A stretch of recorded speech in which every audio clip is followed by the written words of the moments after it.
My name is Noah Schleter, and welcome to Noah's Topics of Economics Podcast, Episode 3. For this podcast, we will be discussing the concept of storing energy. There's going to be three main questions that we will be looking over, analyzing, and answering. So we'll be explaining what energy storage is and why is it necessary. What's two methods of storage that CCU could use and why? And then also what policy should the federal government adopt regarding energy storage. So for part one, what exactly is energy storage and why is it necessary?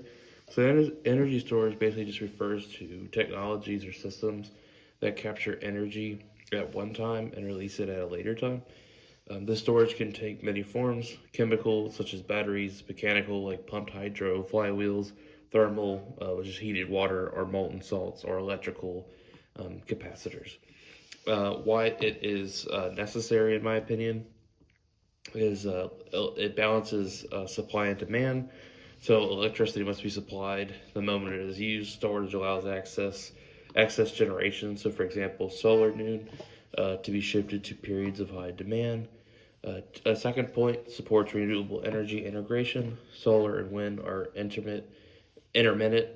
They produce power depending on the weather. Storage smooths out these fluctuations and provides a reliable supply even when the sun sets or wind slows. Another one improves grid reliability and resilience. So storage can act as a backup during outages, storms, cyber events, or equipment failures. It also reduces costs by storing energy when prices are low and discharging when prices are high.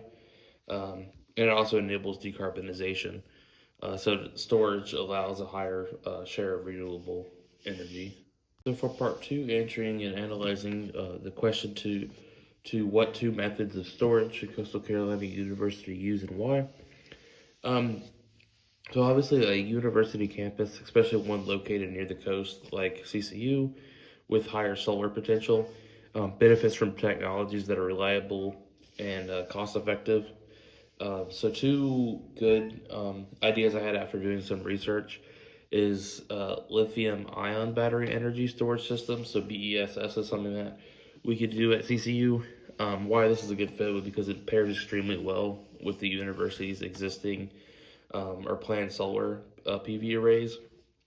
It also has a fast response time, which helps with peak shaving and reducing electricity bills. Modular, so it can be expanded as the campus grows. Improves campus resilience during storms or grid outages, important in coastal South Carolina, of course. Proven technology with declining cost and strong vendor support. Um, so use cases at CCU, like to have an example, would be evening peak demand reduction, emergency backup for critical buildings, and smoothing campus solar output. A second one would be thermal energy storage, so chilled water or ice storage. This is a strong choice for a large campus because universities have significant HVAC loads, especially in warm, humid climates like Myrtle Beach that we live in. So thermal storage allows CCU to make ice or chilled water at night when electricity is inexpensive and use it for cooling during the day. This reduces the need for additional chillers and lowers peak electricity charges, and it has a very long lifespan and low maintenance. And then use cases at CCU, air conditioning for residence halls and academic buildings, reducing strain on the grid during hot summer afternoons, and integration with energy efficient campus master planning. And why these two go together is lithium ion storage helps CCU with the electrical resilience plus renewable energy integration, while thermal storage targets the largest source of campus electricity. Use cooling systems, so together they maximize cost savings, reduce emissions, and enhance reliability. For part three, answering the question, what policy should the federal government adopt regarding energy storage?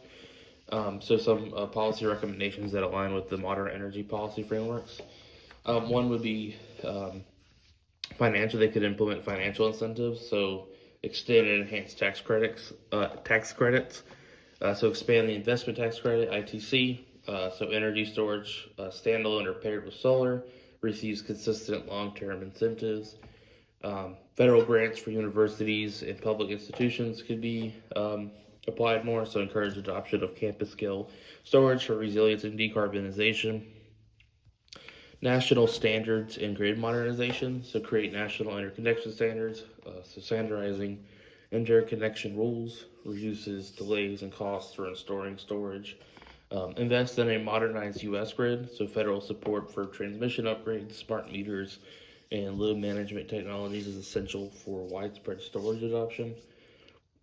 Support for innovation and research, so fund R&D for next generation technologies. Support solid state batteries, flow batteries, compressed air storage, hydrogen storage, and long duration systems.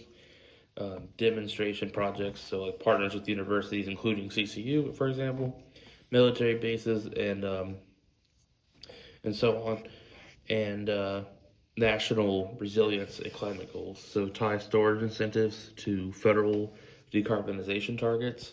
So like storage is essential for a clean grid. Policy should reflect its importance and create a federal energy storage strategic reserve. So similar to the Strategic Petroleum Reserve, but for backup energy, supporting hospitals, emergency shelters, and critical infrastructure.